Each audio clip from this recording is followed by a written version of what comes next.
बीएचना में कोई भी समस्या उनसे मिला के कोई रोड जम नहीं करेगा। खाली करिए रोड, किसी के पिताजी की रोड नहीं है, मजाक उड़ा के छोड़ दिया, पूरी रोड गंदी कर दी सालों ने। इसको नगर निगम को बोलिए इसको साफ कराएं, ये कलेक्ट्रेट गेट है, मजाक चल रहा। इसको सारे ठीक करो, इनको नेतागिरी करता बहुत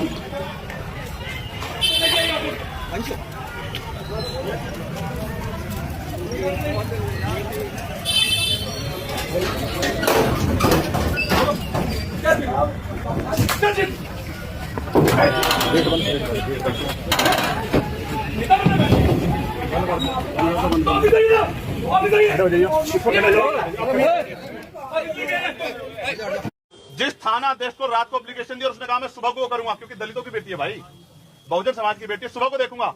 उस थाना अध्यक्ष पर कार्रवाई तक क्यों नहीं हुई? बाढ़ आ गई है दलितों पे, सरकार में बाढ़ आ गई, दलितों पे, पिछड़ों पे, आदिवासियों, मुसलमानों बाढ़ आ गई सरकार में, रोज हिंसा हो रही है। कितने घरों में जाएंगे हम लोग?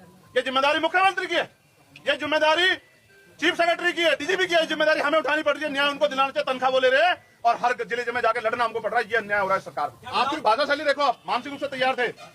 गंदी सड़क गंदी कर दी सालों ने, और इनके बाप की सड़क नहीं है। ये सड़कें तो जनता के टैक्स से पैसे बनी है, किसी के बाप के पैसे नहीं बनी है, ये जनता के पैसे बनी है। और ये जनता, ये जो गरीब जनता टैक्स से बनी है। उन्होंने ही कहा कि 5 बार इस तरह के प्रदर्शन हुए, उन्होंने कितनों में जाकर थप्पड़बाजी की, कितने लोग कस्टडी में जाकर उन्होंने पीटे, और उन्होंने अपने जीवन में कितने लोगों को सार्वजनिक रूप से पीटा। क्या उनको नहीं पता था ये कमजोर वर्ग के लोग, इनकी बच्ची के साथ अन्याय हुआ, इनके मन में शंका है, हम इस शंका को दूर करें। क्या जिलाधिकारी नहीं मिल सकते पीड़ितों से? 20 तारीख से सत्र चलेगा, अगर मैं जीवित रहा पूरे दिन सुबह से सत्र चलेगा। अपनी बात को रखने के बाद चाहे मुझे 24 घंटे, 48 घंटे, 72 घंटे आंदोलन बैठना पड़े, जब तक इस हमारे बच्चों पे जो अन्याय हुआ और जो निर्दोष लोग जेल भेजे गए उनको नहीं छोड़ा जाएगा, मैं धरने बैठ रहूंगा। पार्लियामेंट में बाहर अंदर ही बोलूंगा और पार्लियामेंट के बाहर भी, क्योंकि हम लोकतांत्रिक व्यवस्था का हिस्सा हैं और मैं भी एक संवैधानिक पद पे हूं। तो अगर किसी से गलती हो गई तो ऐसा नहीं कि दोबारा उससे अपेक्षा नहीं की जा सकती है। मैं तो बड़ा सम्मान था मेरे मन में उनके लिए, लेकिन जिस तरह की परिस्थिति हुई है तो ऐसा लगता है, मेरे मन में तो ये बात है, मैं आपको कहना चाहता हूँ कि जैसे उनके ऊपर दबाव बनाया गया हो कि जाके ये दलित समाज के लोग सड़क पर बैठ गए, उन्हें आंदोलन मांगने। ये सरकार हमारी सरकार है, इस सरकार में दलित समाज के लोग सड़क पर कैसे बैठ गए, इनकी हैसियत कैसे हुई, इनको इतना पीट के भगा। तो मुझे तो ऐसा लगता है कि उनसे करवाया गया है, लेकिन किया उनके द्वारा गया है तो इनको इतनी जानकारी होनी चाहिए थी कि इस तरह की एक जिम्मेदार पद पे यूपीएससी द्वारा जो है आईपीएस व्यक्ति जो है, जिले की पुलिस के सर्वोच्च पद, जिले के पुलिस के सर्वोच्च पद है, अगर वो इस तरह की स्थिति को करेंगे तो वहां के थानेदार, सीओ तो खाली खींच लेंगे लोगों की। भाई वो तो अगर कप्तान का रवैया है तो पुलिस, जिले की जो एसएचओ हैं, इंस्पेक्टर हैं, सीओ तो खाली खींच लेंगे धरना प्रदर्शन करने वालों की। मेरा सवाल ये है, उन्होंने ही कहा कि 5 बार इस तरह के प्रदर्शन हुए, उन्होंने कितनों में जाकर थप्पड़बाजी की, कितने लोग कस्टडी में जाकर उन्हें पीटे, और उन्होंने अपने जीवन में कितने लोगों को सार्वजनिक रूप से पीटा। क्या उनको नहीं पता था ये कमजोर वर्ग के लोग, इनकी बच्ची के साथ अन्याय हुआ, इनके मन में शंका है, हम इस शंका को दूर करें। क्या जिलाधिकारी नहीं मिल सकते पीड़ितों से? क्या इतने दिन के समय कार्यकाल में आप देखो जितने आंदोलन हुए हैं, जिलाधिकारी घर ओपन बैठ के मना कर देते हैं कि मैं नहीं मिलूंगा। क्यों जिलाधिकारी जनता के लिए नहीं बैठे? वो मना कर देते। किसान प्रोटेस्ट और भी प्रोटेस्ट हुए, वो 6-6 घंटे लोग बैठे, मिलते नहीं। क्यों नहीं मिलते हैं? ऐसी क्या स्थिति है कि अधिकारी मिलना नहीं चाहता? जनता के अधिकारी नहीं है क्या? चंद्रशेखर जी, आपने एक आरोप लगाया कि कप्तान से करवाया गया, मुझे इतनी बात पता लगी तो कौन है आपको लगता है कि ये लोग पीछे होंगे? देखो, जो लोग, जिन लोगों को लगता है किसी भी प्रोटेस्ट से जाति के आधार पर सरकार की थूथू होगी, वही अधिकारी ये सब चीजें करवा रहे हैं। मैं स्पष्ट रूप से इसकी जांच होनी चाहिए कि किस अधिकारी ने, किस अधिकारी को, और किस अधिकारी ने बहुत सख्ती से एसएसपी कहा कि जाके मौके पे इस भीड़ को हटाओ। ये पुरानी सरकारें नहीं है, ये जो है ये भाजपा की सरकार है, और ये दलित समाज के लोग सड़क पे बैठ गए। इनको जो भाषा शैली देखो, आप मानसिक रूप से तैयार थे। गंदी सड़क गंदी कर दी सालों ने, और इनके बाप की सड़क नहीं है। ये सड़कें तो जनता के टैक्स से पैसे बनी है, किसी के बाप के पैसे नहीं बनी है, ये जनता के पैसे बनी है। और ये जनता, ये जो गरीब जनता टैक्स से बनी है, इस तरह की भाषा शैली अवगत कराती है कि वो आदमी दबाव में था, उनको इससे करवाया गया, करा उन्होंने भी, वो भी बराबर के दोषी, उनको खेत प्रकट करना चाहिए। और मैं आपको बहुत जिम्मेदार से कह रहा हूं, पत्रकार साथियों, 20 तारीख से सत्र चलेगा, अगर मैं जीवित रहा पूरे दिन सुबह से सत्र चलेगा।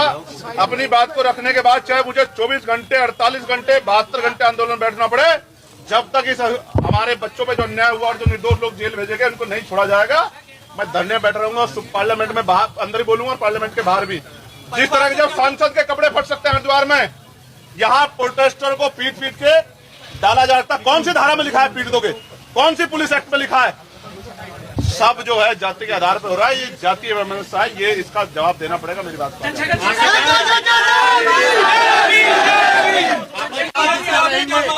आपने एक बड़ी बात कही है कि मैं जिंदा रहेंगे तो इसके क्या मायने हैं? इसके मायने ये है कि सरकार में ना सांसद ना आम जनता, जब मेरी बहनें सुरक्षित नहीं है, हमारे नौजवान रायबरेली में मार दिया मेवालाल पासी को जिसके घर गया था मैं, जब हमारे परिवार के लोग सुरक्षित, बाढ़ आ गई है दलितों पे सरकार में, बाढ़ आ गई दलितों पे, पिछड़ों पे, आदिवासियों, मुसलमानों, बाढ़ आ गई सरकार में, रोज हिंसा हो रही है। कितने घरों में जाएंगे हम लोग?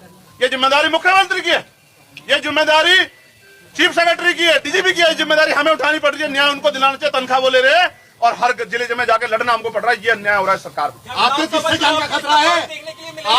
आपको किससे जान का खतरा है? देखो, मैं एक बार मरूंगा, जब भी आएगी तब मरूंगा। मेरी स्थिति क्या है ये तो आप जानते हैं। मेरे पे सार्वजनिक रूप से गोलियां चली, लेकिन मैं फिर कह रहा हूं, मेरे लोगों का खतरा भी मेरा ही खतरा है।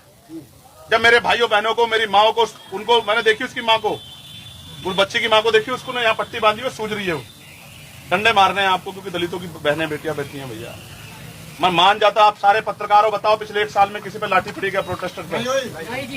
क्यों नहीं हुई? क्योंकि जाति बहुत बड़ा मसला रखती है भाई। इस जाति का जो भाव है ये बड़ा खतरनाक है। और मैं आपके सामने कह रहा हूं, निष्पक्ष भाव से निष्पक्ष जांच हो, एक भी निर्दोष जेल ना जाए और एक भी दोषी बचे ना, इसकी जिम्मेदारी पुलिस ले, संतुष्ट करे जनता को, परिवार को संतुष्ट करे कि हम आप लोग कर रहे हैं। जो डिमांड्स हैं हम डिमांड कर रहे हैं, परिवार नहीं कर रहा। भाई पत्रकार साथियों सुन लेना, वो परिवार की बच्ची थी जो पढ़ा लिखा के तैयार करती थी, कमा के, आज हमारी बहन है यहाँ सीओ जो इस मामले की जांच कर रही है, सौम्या, हो सकता है वो आईएएस बनती, आईपीएस बनती, डॉक्टर बनती, इंजीनियर बनती, अपने परिवार को पैरों पर खड़ा करती। उस परिवार को एक सरकारी नौकरी मिलनी चाहिए। इस मामले की सीबीआई जांच हो, क्योंकि बहुत सारे ऐसे लोग हैं जो इसमें शामिल है जिनको 120 में इंक्लूड नहीं किया गया।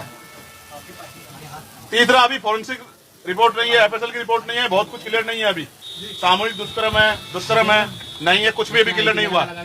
आने दीजिए, कितने लोगों के फिंगरप्रिंट मिलते, क्या मिलता, निष्पक्ष होगा, पता लग जाएगा। जिस थाना अध्यक्ष को रात को एप्लीकेशन दिया, उसने कहा मैं सुबह को वो करूंगा, क्योंकि दलितों की बेटी है भाई, बहुजन समाज की बेटी है, सुबह को देखूंगा। उस थाना अध्यक्ष पर कार्रवाई अब तक क्यों नहीं हुई? बहुत सारे सवाल हमारे मन में है।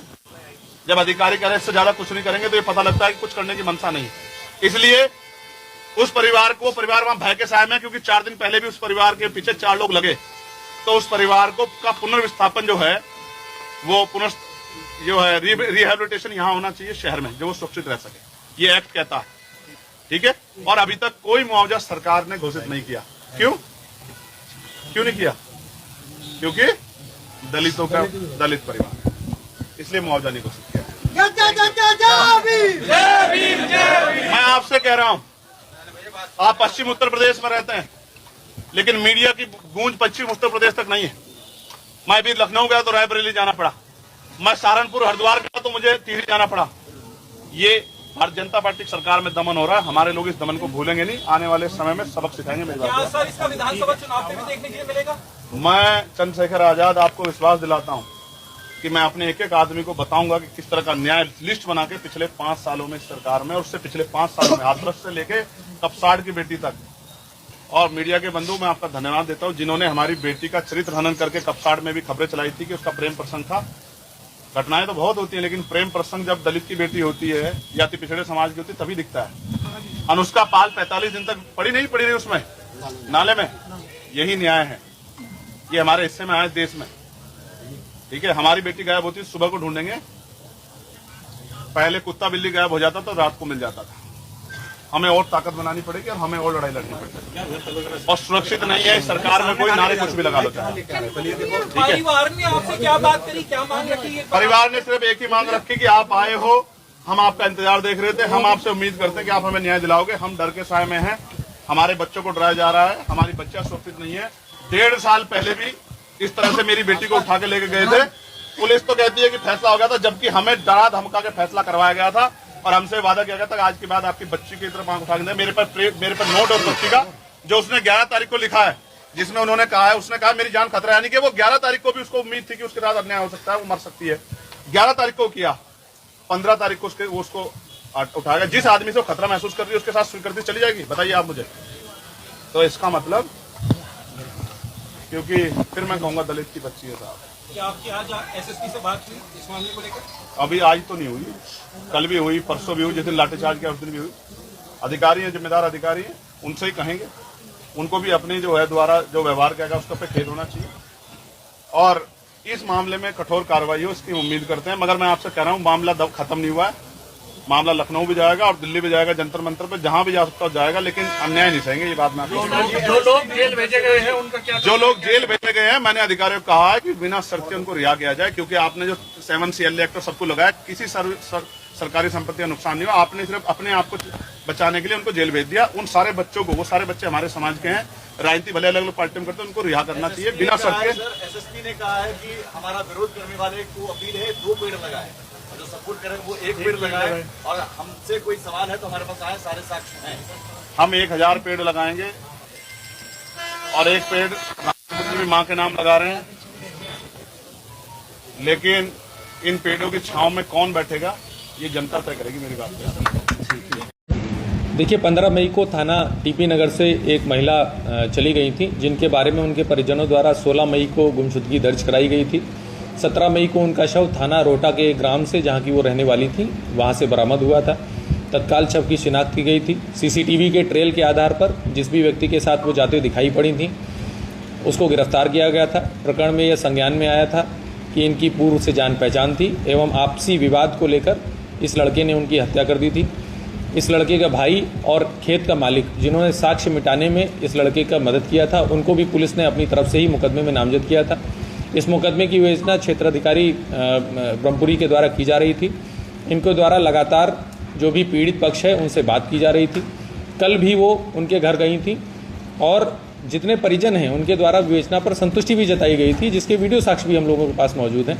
परंतु कुछ आपराधिक तत्वों के द्वारा, जिसमें कि एक व्यक्ति दिग्विजय सिंह भाटी, जो कि भारतीय किसान यूनियन BR अम्बेडकर गुट कोई अपने आप को उसका राष्ट्रीय अध्यक्ष बताते हैं, जो कि अमरोहा से, जिन पर 9 मुकदमे हैं, जिसमें मैं आपको बताना चाहूँगा कि SC/ST एक्ट का केस भी उनके ऊपर लगा हुआ है और वो अमरोहा से जिला बदर हैं। उसके अलावा नोएडा के एक रवि गौतम, जिन पर 4 मुकदमों का आपराधिक इतिहास हमें मिल चुका है, अन्य की जानकारी की जा रही है। एक अन्य व्यक्ति जिस पर राष्ट्रीय सुरक्षा कानून के तहत भी कार्रवाई की जा चुकी है। ऐसे व्यक्तियों के द्वारा भोले भाले लड़कों को, जिसमें कई नाबालिग लड़के भी शामिल थे, जिनसे हमने जब बात की तो उन्हें प्रकरण का ABCD कुछ भी नहीं पता था कि क्यों हमें यहाँ पर बुलाया गया है, उनको भड़काकर पहले सभी लोग शांतिपूर्वक कमिश्नरी पार्क में बैठे हुए थे। सभी अधिकारियों द्वारा उनसे वार्ता की जा रही थी। उनसे ये भी कहा गया था कि जिसको भी ज्ञापन देना है या जो भी विवेचनात्मक बिंदु आप चाहते हैं वो हमें लिख के दे दीजिए।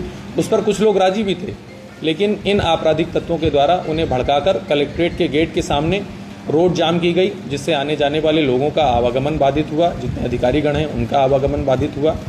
इनसे लगातार वार्ता जारी रही, लेकिन बहुत लंबा समय निकल जाने के बाद में और सारी चेतावनी इन्हें दिए जाने के बाद में इनको आवश्यक न्यूनतम बल का प्रयोग कर वहाँ से हटाया गया है। इस प्रकरण में जिन लोगों के द्वारा ये अराजकता फैलाई गई है और जिनका जिस प्रकार का आपराधिक इतिहास है, उनके विरुद्ध सम्यक धाराओं में थाना सिविल लाइन पर मुकदमा पंजीकृत किया जा रहा है। इस प्रकरण में अभी तक 5 लोग हम लोग की हिरासत में आ गए हैं। अन्य लोगों के लिए हमने टीम लगा दी है और इस प्रकार की अराजकता बिल्कुल भी बर्दाश्त नहीं की जाएगी।